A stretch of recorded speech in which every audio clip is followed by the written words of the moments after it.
As ruas de Belltown, Seattle, brilhavam sob a garoa constante que caía como um sussurro suave nas calçadas. Era o final da tarde e o ar estava fresco e pesado com o cheiro de asfalto molhado e café recém-coado dos cafés. Maya, de 6 anos, apertou seu casaco de chuva amarelo enquanto caminhava pela rua ao lado de sua avó Clara. Na mão, ela segurava um saco de papel pardo contendo seu almoço, um sanduíche de atum, uma pera e um biscoito de aveia cuidadosamente embrulhados em papel encerado. Clara, com um cachecol de um violeta vibrante, segurava a outra mão de Maya, com firmeza, seus passos determinados, mas não apressados. "Anda logo, criança", disse Clara. "A chuva não vai esperar a gente chegar em casa." Maya assentiu, suas tranças balançando sob o capuz. No entanto, seus olhos vagavam para as vitrines por onde passavam atraídas pelas luzes e pela vida lá dentro. Maya parou em frente à pequena padaria Harbor Glow. Atrás do vidro, croissants frescos, muffins de mirtilo e tortinhas de limão brilhavam ainda quentes e fumegantes em suas cestas. Mas não foi a confeitaria que chamou sua atenção. Foi o menino. Ele estava parado imóvel, em frente à vitrine, com as pequenas mãos pressionadas contra o vidro, como se quisesse capturar o calor da padaria. Ele tinha no máximo 4 anos, com um rosto pálido e cabelos escuros bagunçados que grudavam na sua testa. Sua jaqueta era grande demais, as mangas cobrindo seus dedos, e seus sapatos estavam enlameados, como se ele tivesse andado por poças por horas. Seus olhos grandes e cinzentos como o céu antes de uma tempestade estavam fixos nos muffins. Ele engoliu em seco, os lábios tremendo levemente. Maya se aproximou, seus tênis guinchando na calçada molhada. "Maya, vamos!" chamou Clara suavemente, mas Maya não se moveu. Ela observou o menino, seus ombros caíram um pouco, ele se encolheu como se quisesse desaparecer. "Ele está com fome", sussurrou Maya, mais para si mesma do que para a avó. Clara seguiu o olhar dela e franziu a testa. "Talvez, querida, mas não podemos salvar todos que vemos." Mas Maya não estava ouvindo.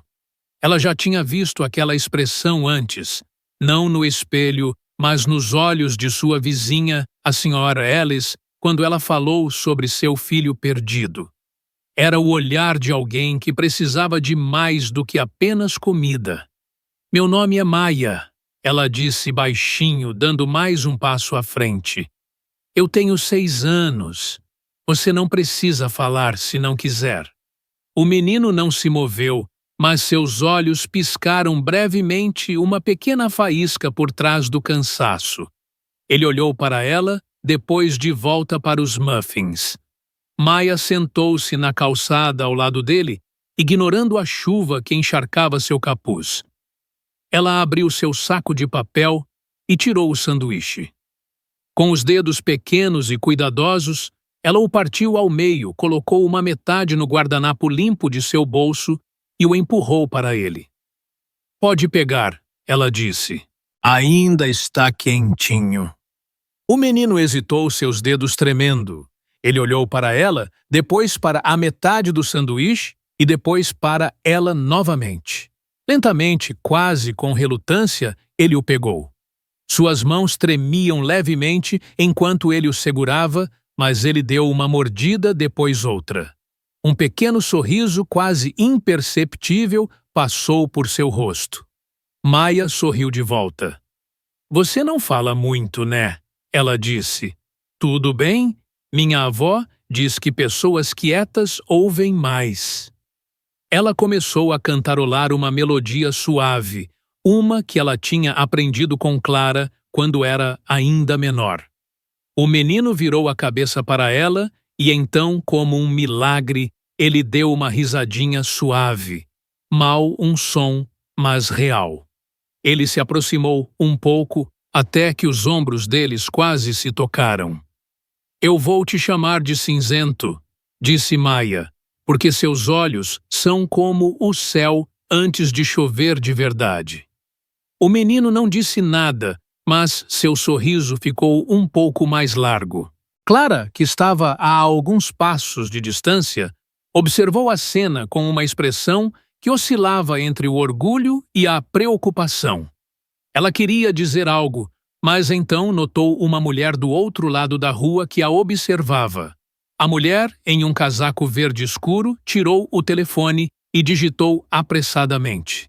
Seus olhos estavam fixos no menino, seus lábios se movendo rapidamente enquanto ela falava.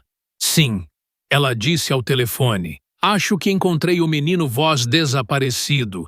Ele está sentado em frente à padaria com uma garotinha. Ele parece bem, mas venham rápido. Não demorou muito. Em poucos minutos, um carro de polícia deslizou silenciosamente pela rua. 2 policiais saíram seus movimentos cautelosos, mas firmes. O menino parou ao vê-los e se moveu para mais perto de Maia, como se quisesse se esconder atrás dela. Maia se levantou, colocando-se protetoramente na frente dele. Ele não fez nada, ela disse rapidamente. Ele só estava com fome. O policial mais velho, um homem com cabelos grisalhos e olhos gentis, se ajoelhou. Nós sabemos disso, querida, ele disse. Nós só queremos que vocês 2 fiquem seguros. Ele falou suavemente com o menino, mas ele não se moveu, até que Maia pegou sua mão e sussurrou. Tudo bem, eu vou com você. Na delegacia de polícia, as luzes de neon zumbiam acima deles enquanto Maia e o menino se sentavam em um banco. Ele segurava a mão dela tão forte que os dedos dela formigavam, mas ela não a soltou. Os policiais lhes deram chocolate quente e cobertores, mas o menino permaneceu em silêncio, exceto por um gemido suave quando Maia se levantou brevemente para se espreguiçar. Clara estava sentada por perto, com as mãos cruzadas, os olhos vigilantes. Que dia! Ela murmurou, mas sua voz era calorosa enquanto ela olhava para Maia. Enquanto isso, em outro lugar, uma tempestade estava se formando. Em um escritório de vidro no alto do horizonte de Seattle, Daniel Voss, um bilionário da tecnologia, deixou seu telefone cair quando a mensagem piscou na tela. Filho de Voss desaparecido encontrado seguro com garota desconhecida. Uma foto borrada tirada por um pedestre mostrava seu filho Noah sentado na calçada ao lado de uma garota de cabelos escuros com um sanduíche na mão e um sorriso fraco nos lábios. Daniel ficou paralisado. Desde a morte de sua esposa 11 meses atrás, Noah não tinha falado. Não tinha sorrido, não tinha deixado ninguém se aproximar, nem terapeutas, nem professores, nem mesmo ele. E agora, isso. Pegue o carro, ele ordenou a seu assistente. Imediatamente. Menos de 30 minutos depois, Daniel entrou correndo pelas portas da delegacia de polícia. A sala ficou em silêncio. Ele era alto, com ombros largos, vestindo um casaco escuro, mas seu rosto estava cansado, quase vazio. Onde ele está? Ele perguntou, sua voz tremendo com emoção reprimida. Um policial apontou suavemente na direção do banco. Daniel se virou e o viu Noah em uma jaqueta um pouco grande demais, com as bochechas coradas, mas vivo. Lágrimas vieram aos seus olhos. Mas então ele notou algo que o fez parar. Noah não estava sozinho. Ele estava segurando a mão de uma menina com 2 tranças grossas e tênis gastos. Os olhos dela encontraram os de Daniel, não com medo, mas com curiosidade e calma. E então Noah se virou para ele, olhou para o pai e chorou. Não as lágrimas silenciosas que Daniel estava acostumado, mas soluços reais e altos. Papai, sussurrou Noah. Uma única palavra, mas era tudo. Daniel caiu de joelhos atordoado. Seu filho não falava desde o funeral. E agora, em um canto tranquilo de uma delegacia de polícia, com a mãozinha ainda na de Maia, ele havia quebrado o silêncio. Ele abraçou Noah, incapaz de falar.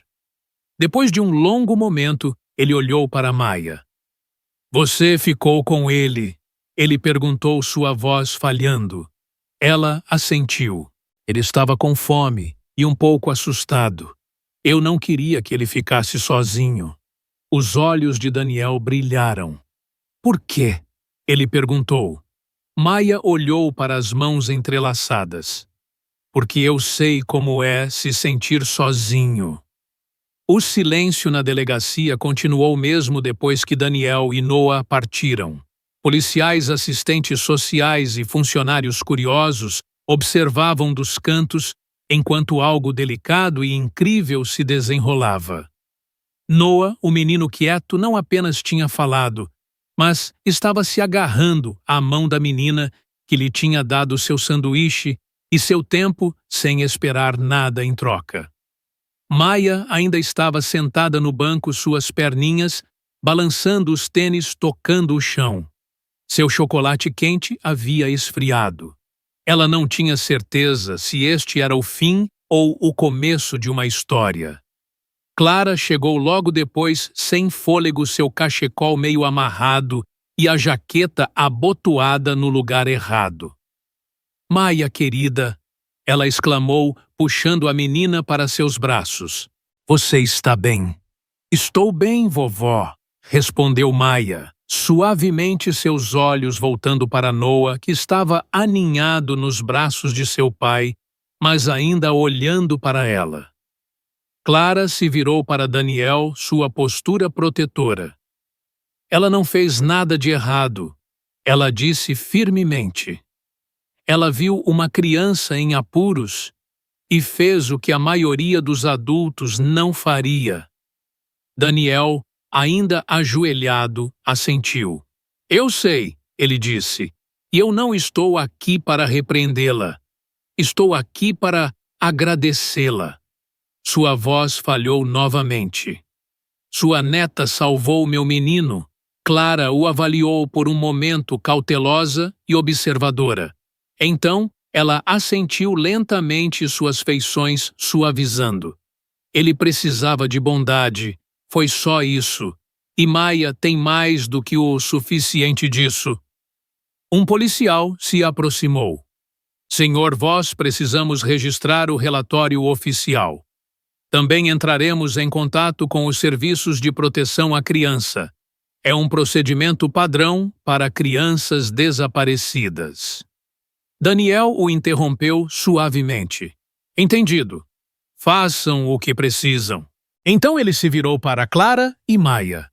Vocês duas poderiam vir comigo, só por um tempo. Eu quero que meu filho se sinta confortável. E no momento, ele só parece se sentir assim quando ela está por perto. Clara piscou surpresa. Ir para onde? Para minha casa, ou para onde vocês se sentirem seguras. Podemos providenciar um carro, ou eu posso ficar aqui o tempo que precisarem. Mas, por favor, sua voz ficou mais suave. Não a levem dele, ainda não. Maia olhou para a avó não com medo, mas pensativa. Ele ainda está triste, ela disse simplesmente. Ele não fala muito, mas eu acho que o coração dele ainda está partido. Clara suspirou.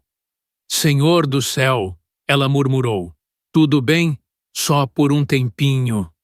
Minutos depois, eles entraram em um SUV preto com vidros fumê. Os policiais tinham liberado o caminho. O motorista abriu as portas como se fossem VIPs. Daniel carregava Noah nos braços, o menino aninhado contra o peito. Maia sentou-se ao lado de Clara no banco de trás. Por um momento ninguém falou. Então, Daniel se virou, sua voz mais suave do que antes. Maia, você se importaria de vir para a frente? Noah está procurando por você. Maia olhou para Clara, que assentiu levemente. O motorista a ajudou a ir para o banco do passageiro. Noah, no colo de Daniel, estendeu a mão. Maia a pegou suavemente. Daniel observou a cena com espanto. Ele nunca faz isso, ele disse. Nem os terapeutas dele podem tocá-lo. Maia encolheu os ombros. Talvez ele só precisasse de alguém pequeno para falar com o seu eu pequeno. Daniel sorriu fracamente. Talvez. Eles dirigiram em silêncio pela cidade. Quando eles saíram das calçadas cinzentas e esfarrapadas de Belltown para as ruas brilhantes de Medina, os olhos de Maia se arregalaram. Ela nunca tinha visto edifícios que brilhassem tanto ou árvores decoradas com luzes em setembro. "Isso é um hotel?" ela perguntou ao entrarem na garagem de uma grande propriedade. Daniel riu baixinho. "Não é só a minha casa." Eles entraram em um mundo que era estranho para Maia. Pisos de mármore, tetos altos, lustres cintilantes. Uma mulher, em um uniforme engomado, os cumprimentou na porta, seus olhos se arregalando ao ver o menino nos braços de Daniel. "Prepare o quarto de hóspedes", disse Daniel calmamente, "e ligue para Dr. Carter." "Sim, senhor, Voss."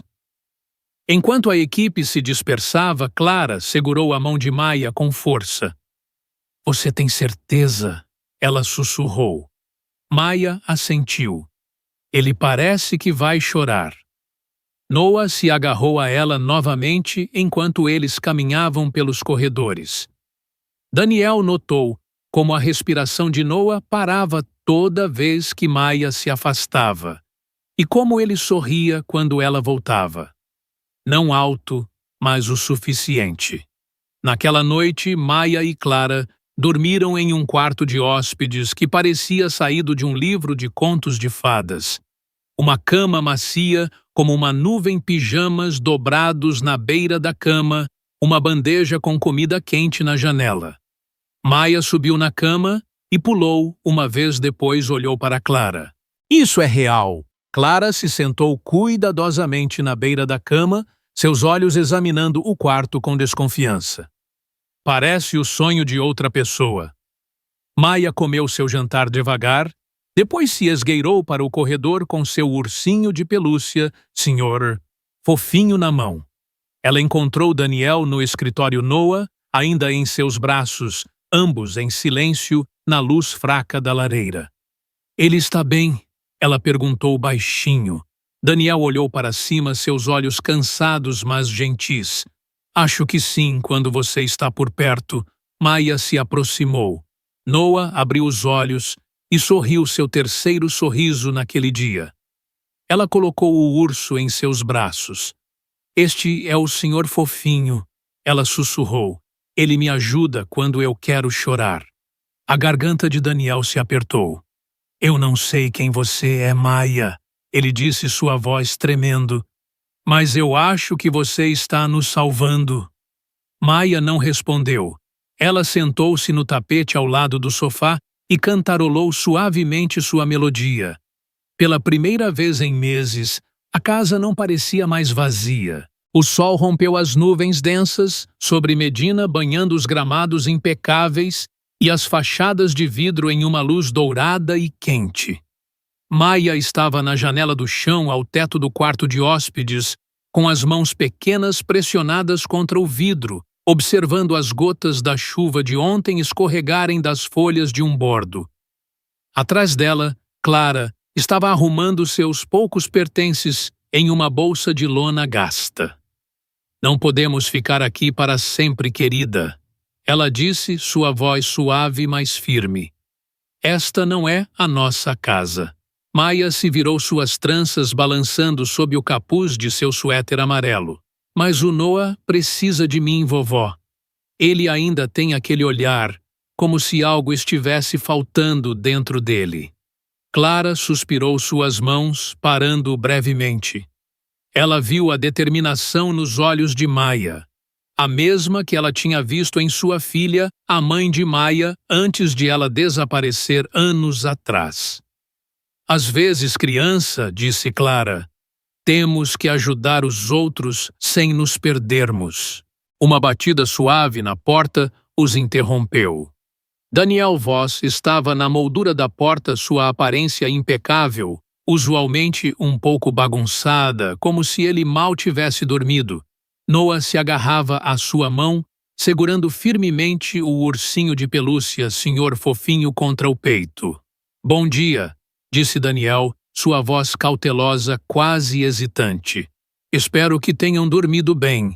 Clara assentiu educadamente, seus olhos vigilantes. O suficiente, obrigado. Estamos de saída em breve. Daniel levantou uma mão como se quisesse parar o tempo. Por favor, esperem. Eu tenho uma ideia e eu quero que vocês a ouçam. Especialmente você, Maya. Eles se sentaram em uma sala de jantar que era maior do que o apartamento inteiro de Clara em Belltown. A mesa estava posta com cestas cheias de pães frescos, tigelas de frutas e bules fumegantes de chá e café. Noah sentou-se ao lado de Maya, seus pequenos dedos beliscando um croissant, enquanto ele a olhava repetidamente como se quisesse ter certeza de que ela ainda estava lá.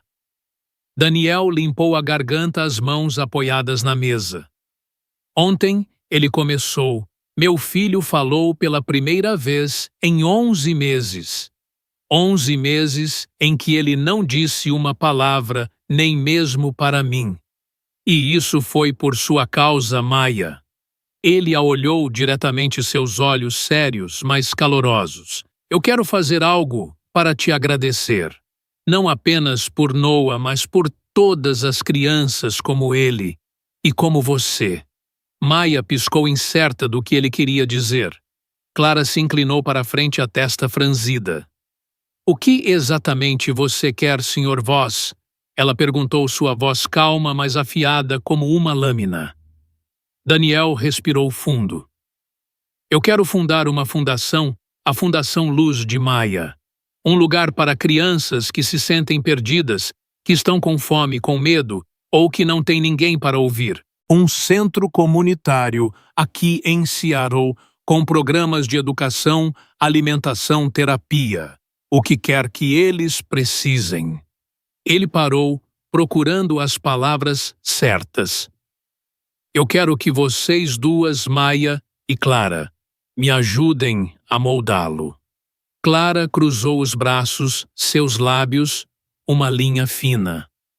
Isso soa como algo grande, Sr. Voss. Mas por que nós não somos filantropos? Vivemos da minha aposentadoria e da bolsa de estudos de Maya. Daniel assentiu, como se esperasse essa objeção. Porque Maya tem algo que o dinheiro não pode comprar. Ela viu Noah, realmente o viu. E eu acredito que ela poderia ajudar outras crianças a serem vistas.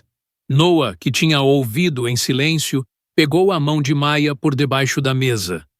Ela a apertou suavemente, de volta seus pequenos dedos quentes e reconfortantes. Maya levantou o olhar, seus olhos claros. Podemos ter uma sala onde as crianças não precisem ter medo, ela perguntou. Uma sala colorida como um arco-íris, onde elas possam ser apenas elas mesmas. Daniel sorriu, um sorriso genuíno que alcançou seus olhos cansados. Uma sala arco-íris. Isso parece perfeito. Clara relaxou um pouco, mas seu ceticismo permaneceu. Essa é uma grande ideia, mas grandes ideias precisam de mais do que dinheiro. Elas precisam de pessoas para as levar adiante. Daniel assentiu. É por isso que eu preciso de vocês. E eu já tenho alguém que poderia ajudar. O Sr. Elias, um professor aposentado, que dirigia uma pequena escola em West Seattle antes de ela fechar. Os próximos dias foram um turbilhão de conversas e planos. Daniel tinha escolhido um prédio vago em Capitol Hill, um antigo centro comunitário com pisos rangendo, janelas empoeiradas e um jardim que tinha mais ervas daninhas do que flores. Maya o adorou imediatamente. Parece uma casa esperando para ser feliz, ela disse enquanto corria pelos corredores vazios com Noah. Noah, ainda na maioria das vezes quieto, assentiu e apontou para um canto. Ali, Ele sussurrou para a sala arco-íris. Maia sorriu. Exatamente. O senhor Elias, um homem mais velho com cabelos brancos e espessos e uma risada como um vento de verão quente, os encontrou no local. Este é um bom lugar, ele disse com as mãos nos bolsos de sua jaqueta de veludo cotelê gasta. Minha antiga escola era menor, mas as crianças a amavam. Poderíamos fazer algo parecido aqui. Ele se ajoelhou para ficar na altura de Maia e Noah. O que vocês acham do que as crianças precisam para se sentirem seguras? Maia pensou, sua testa franzida. Um lugar onde elas possam falar se quiserem, mas também possam ficar em silêncio. E talvez animais. Os animais sempre ouvem. Elias riu com vontade. Animais? Talvez alguns coelhos no jardim. Os olhos de Noah brilharam e ele assentiu ansiosamente, seus dedos brincando com as orelhas do senhor fofinho. Mas nem todos estavam entusiasmados. Em uma reunião com os moradores de Capitol Hill, uma onda de resistência surgiu. Uma mulher, a senhora Lena, uma advogada com olhos afiados e uma língua ainda mais afiada, se levantou. Senhor Voss, com todo o respeito, este centro vai piorar o trânsito, aumentar o barulho e talvez até atrair a criminalidade. Você tem as licenças. Daniel permaneceu calmo, mas seus dedos se apertaram em torno do encosto da cadeira. Estamos trabalhando nas licenças, e este centro vai ajudar a comunidade não prejudicá-la. Lena bufou. É o que todos dizem até que os problemas apareçam. Outros moradores assentiram em concordância, suas vozes zumbindo como um enxame de abelhas. Maia, que estava sentada na parte de trás com Noah, e Clara sentiu o estômago se apertar. Ela não gostava quando os adultos ficavam barulhentos.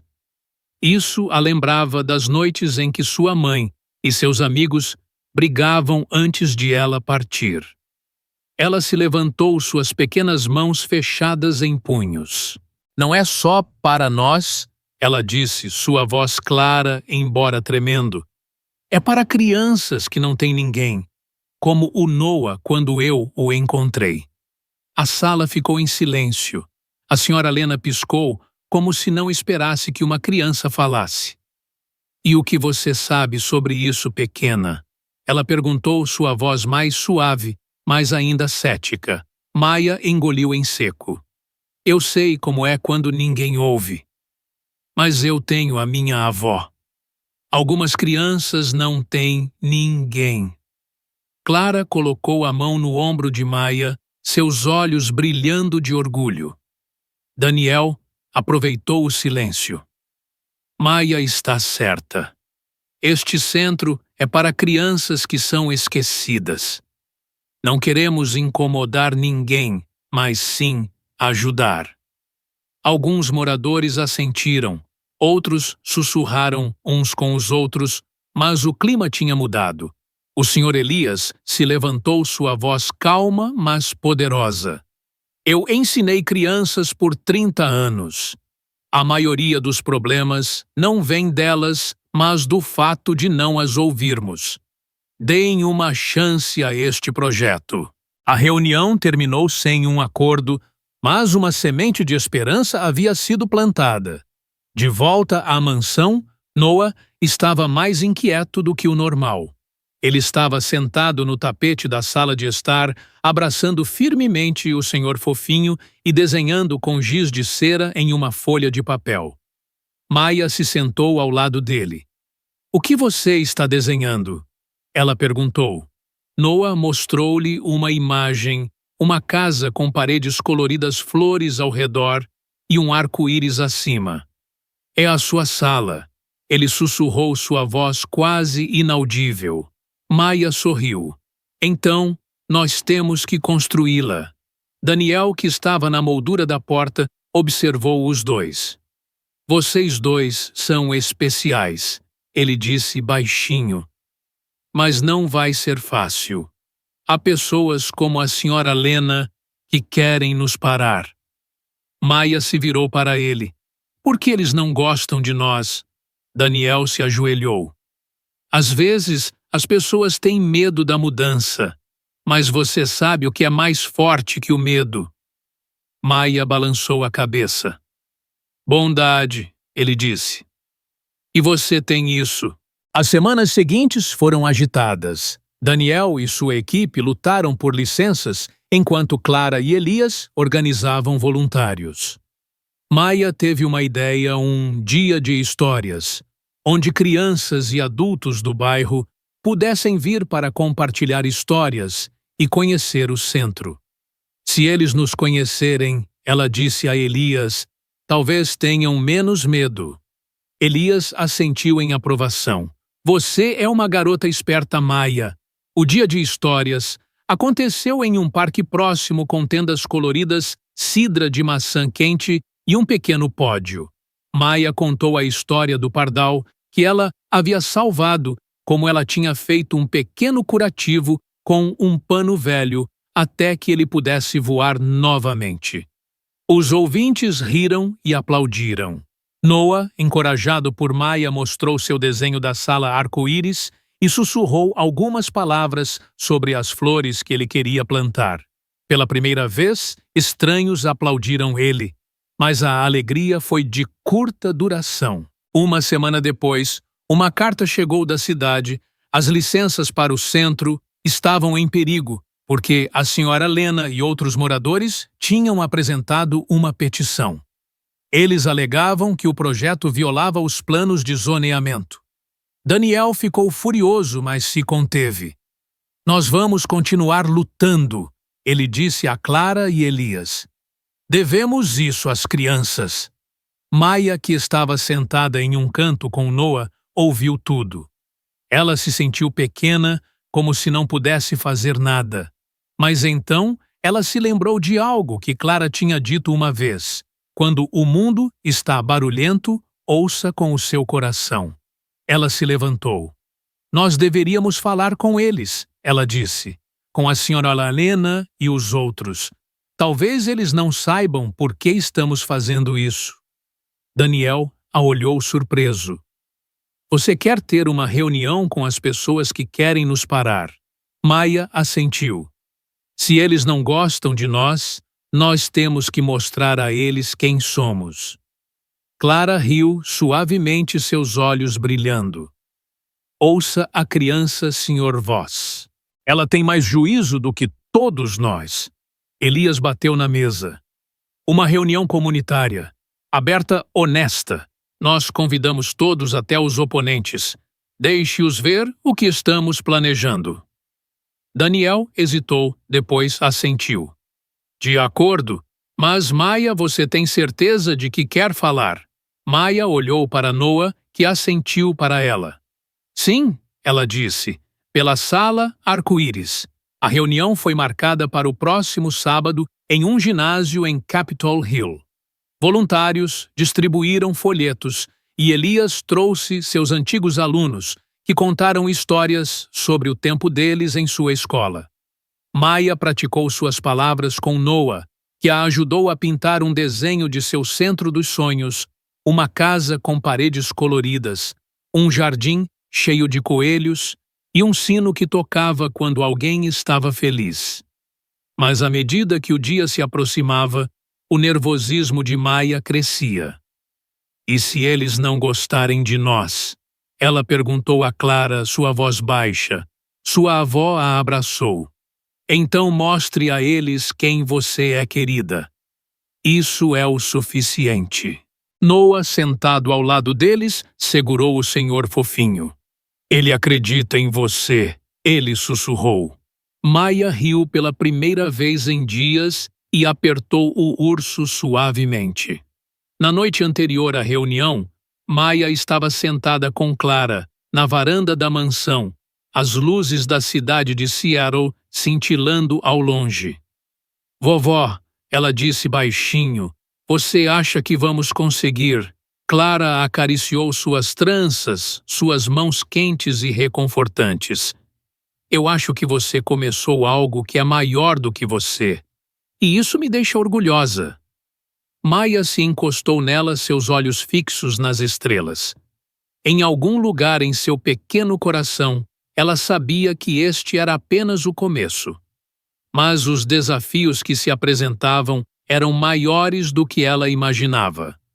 A senhora Lena e seus apoiadores não tinham a intenção de ceder facilmente, e o governo da cidade parecia inclinado a levar as preocupações deles a sério. No entanto, Maya sentia uma pequena chama de esperança queimando dentro de si, uma chama que era alimentada pelo sorriso de Noah, pela força de Clara e pela risada de Elias. Ela fechou os olhos e cantarolou suavemente a melodia que tinha ensinado a Noah enquanto a noite caía sobre Seattle. A chuva caía em fios suaves e constantes sobre Seattle, enquanto Maya caminhava pelas salas ainda inacabadas do centro comunitário em Capitol Hill. As paredes estavam nuas, o cheiro de tinta fresca e serragem pairava pesado no ar, mas as grandes janelas deixavam a luz cinza entrar, fazendo a sala parecer viva. Maya segurava a mão de Noah enquanto eles caminhavam pelos pisos, rangendo seus tênis, deixando pequenas marcas na poeira. Aqui vai ser a sala arco-íris, ela disse, apontando para um canto onde as paredes já estavam pintadas em cores vibrantes, vermelho, azul, amarelo, como uma promessa para o futuro. Noah assentiu, seus olhos cinzentos brilhando enquanto ele segurava firmemente o senhor. Fofinho! E o jardim? Ele sussurrou, sua voz quase inaudível, mas cheia de esperança. Maya deu um grande sorriso. Lá fora, perto das grandes janelas, com coelhos e flores, Clara estava por perto com as mãos na cintura, supervisionando os voluntários que desempacotavam caixas de livros materiais de artesanato e cobertores. O Sr. Elias estava lá fora no jardim, ajoelhado na lama apesar da chuva e mostrando a um grupo de adolescentes como plantar bulbos de tulipa e narciso que floresceriam na primavera. Tulipas trazem cor, narcisos trazem esperança, ele gritou, sua risada quente como um vento de verão. Mas apesar do progresso, uma tensão pairava no ar. A petição da senhora Lena e seus apoiadores tinha levado o governo da cidade a agendar uma audiência final. Se eles não chegassem a um acordo, o centro poderia ser fechado antes mesmo de ser inaugurado. A reunião comunitária no ginásio de Capitol Hill era um caos de vozes. Moradores voluntários, funcionários da cidade e até mesmo alguns repórteres curiosos se amontoavam nas cadeiras dobráveis, seus casacos pingando de chuva. Daniel estava na frente, sua postura calma, mas seus olhos cansados, como se ele estivesse carregando o peso das últimas semanas sozinho. Nós queremos construir este centro para as crianças desta cidade, ele disse, sua voz firme, mas não alta. Não é um projeto de negócios, nem um projeto de prestígio. É para crianças como meu filho Noah e como Maya, que o viu quando ninguém mais viu.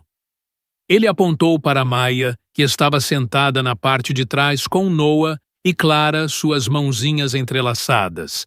A multidão se virou, alguns curiosos, outros céticos, seus olhares como agulhas.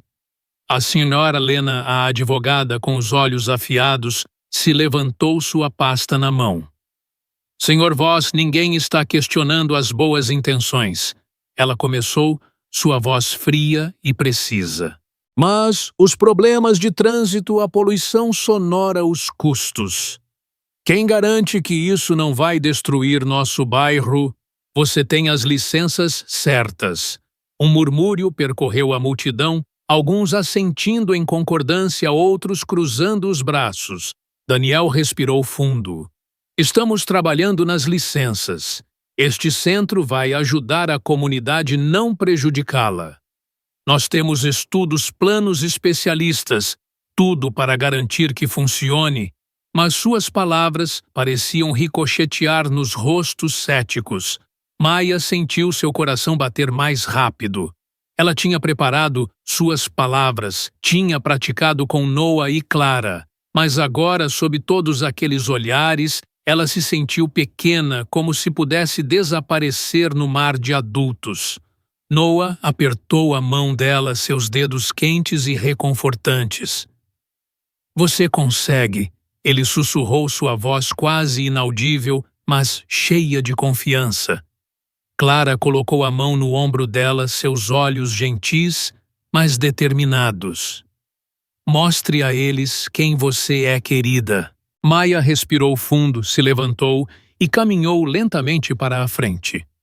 Suas tranças balançavam seus tênis, guinchavam no linóleo molhado.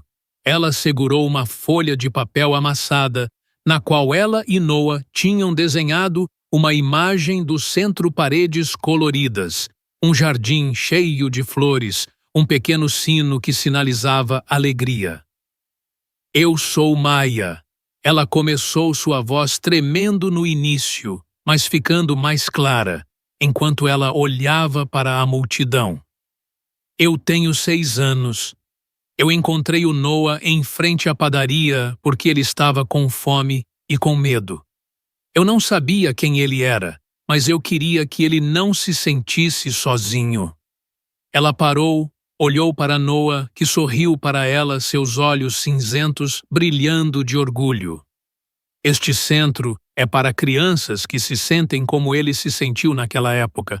Ele tem uma sala arco-íris, onde elas estão seguras, e um jardim onde elas podem plantar flores. Não é um lugar barulhento. É um lugar onde as crianças podem ouvir e ser ouvidas. A sala estava em silêncio, apenas o suave barulho da chuva lá fora podia ser ouvido.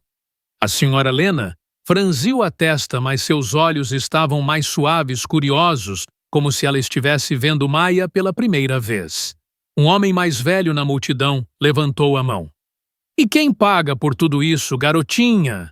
Ele perguntou, sua voz mais áspera do que ele pretendia. Maia olhou para Daniel, depois de volta para a multidão. O senhor Voss está ajudando, mas todos nós podemos ajudar. Minha avó diz que se cada um der um pedacinho, isso se torna um todo grande. Clara sorriu orgulhosamente, enquanto Elias aplaudia ao fundo, sua risada ecoando pela sala. A senhora Lena sentou-se, seus lábios finos, mas ela permaneceu em silêncio. Um funcionário da cidade limpou a garganta. Isso é tudo muito comovente, mas os planos de zoneamento são claros, sem uma aprovação clara. Mas antes que ele pudesse continuar, uma mulher se levantou, a senhora Torres, uma enfermeira do bairro. Eu tenho 3 filhos, ela disse, sua voz firme. Um deles é tímido, mal fala. Se houvesse um lugar como este, eu o levaria para lá. Eu apoio o projeto. Outros concordaram, um murmúrio suave de aprovação se transformou em aplausos. Após a reunião, a senhora Lena se aproximou de Maia, sua postura rígida, mas sua voz suave. Você é corajosa, Maia, ela disse. Eu representei crianças como você no tribunal, crianças que ninguém ouvia. Eu pensei que estava protegendo meu bairro, mas talvez eu não tenha ouvido o suficiente. Maia a olhou surpresa, seus olhos grandes. Você vai nos ajudar? Ela perguntou. Lena hesitou, depois assentiu. Eu vou retirar a petição, mas eu vou ficar de olho em vocês. Ela piscou quase imperceptivelmente e saiu, seus saltos ecoando no ginásio vazio. As próximas semanas foram uma dança de caos e esperança. Com o apoio da senhora Lena, as licenças foram concedidas e o centro começou a tomar forma. Voluntários pintaram paredes em cores vibrantes, plantaram o jardim com tulipas e narcisos e construíram prateleiras para livros e jogos. Maia e Noah estavam em toda parte ajudando onde podiam, suas pequenas mãos carregando baldes de tinta ou passando pincéis. Noah começou a falar mais, principalmente em frases curtas, mas sua voz ficou mais confiante, como se ele estivesse lentamente encontrando seu lugar. Um dia, Maya o encontrou no jardim, pintando uma pequena placa de madeira com um pincel. "O que é isso?" ela perguntou, suas tranças balançando enquanto ela se ajoelhava ao lado dele. Ele mostrou-lhe Centro-Luz de Maya, em letras trêmulas, mas amorosas. "Para você", ele disse, suas bochechas levemente coradas. Maya o abraçou, e pela primeira vez, Noah não chorou de tristeza, mas de alegria, suas lágrimas brilhando à luz do sol. Uma tarde, uma menina tímida chamada Lila veio ao centro, seus olhos fixos no chão, segurando um caderno desgastado com força. Ela tinha 7 anos, mal falava e se mantinha à distância. Maya sentou-se ao lado dela, na sala arco-íris, cujas paredes agora brilhavam em todas as cores, como uma pintura viva. "Você não precisa falar", disse Maya suavemente. "Mas, se você quiser, eu vou ouvir."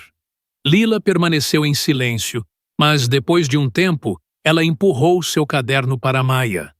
Ele estava cheio de desenhos, pássaros, árvores, uma casa com um sol sorridente.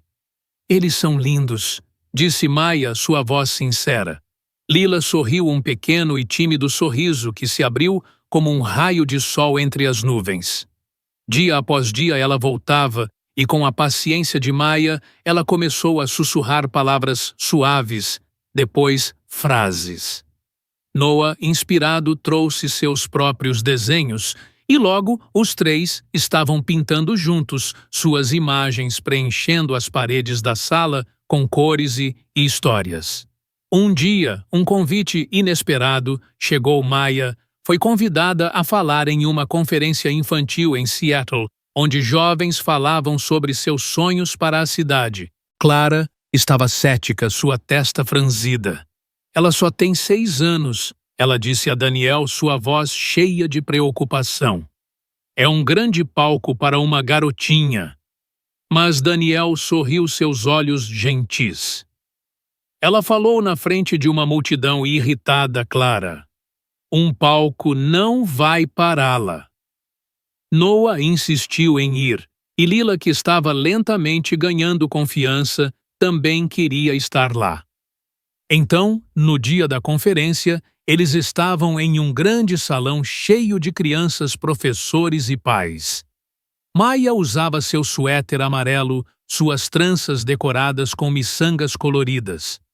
Noah estava ao lado dela com o senhor fofinho na mão, e Lila segurava a outra mão de Maya, seus olhos grandes, mas determinados. Quando Maya subiu ao microfone, a sala ficou em silêncio. Apenas o suave zumbido do ar-condicionado podia ser ouvido. "Eu sou Maya", ela começou, sua voz pequena, mas clara como um sino. "Eu encontrei um amigo que estava triste e eu dei meu sanduíche para ele. Agora estamos construindo um lugar onde todas as crianças possam se sentir seguras. Ele tem uma sala arco-íris, um jardim com coelhos e um sino que toca quando alguém está feliz. Mas o mais importante é que nós ouvimos. Minha avó diz que quando você realmente ouve alguém, você dá a ele um pedaço do seu coração. E se todos nós dermos um pedaço, podemos fazer o mundo melhor." Ela parou, olhou para Noah e Lila, que assentiram para ela. "Eu aprendi que você não precisa ser grande para fazer a diferença. Você só precisa começar com um pequeno passo." A multidão explodiu em aplausos, alguns se levantaram, outros enxugaram as lágrimas dos olhos. Noah sussurrou: "Você foi incrível." Lila assentiu, seu primeiro sorriso do dia largo e genuíno. Clara, na primeira fila, aplaudiu mais alto, seus olhos brilhando de orgulho. Daniel, ao lado dela, colocou a mão em seu ombro. "Ela está certa", ele disse baixinho. "Começa com um pequeno passo." o centro foi inaugurado oficialmente um mês depois. O pequeno sino que Maia tinha desejado tocou alegremente enquanto as primeiras crianças entravam pelas portas. O jardim estava florescendo, coelhos pulavam em um pequeno cercado, e a sala arco-íris era um caleidoscópio de cores risadas e histórias. A senhorita Nipanevari imita-se para Lena se tornou uma voluntária regular, ajudando com questões legais e até mesmo trazendo sua própria filha, que se tornou amiga de Lila. Noah continuou pintando seus desenhos, preenchendo as paredes, e ele começou a ensinar outras crianças como expressar sentimentos com cores. Maia estava em toda parte cantarolando sua melodia, ouvindo, rindo, ajudando crianças como Lila a encontrar suas vozes. A lição que Maia havia compartilhado na conferência ecoou todos: não importa quão pequenos podem fazer a diferença se agirem com bondade, paciência e a coragem de ouvir.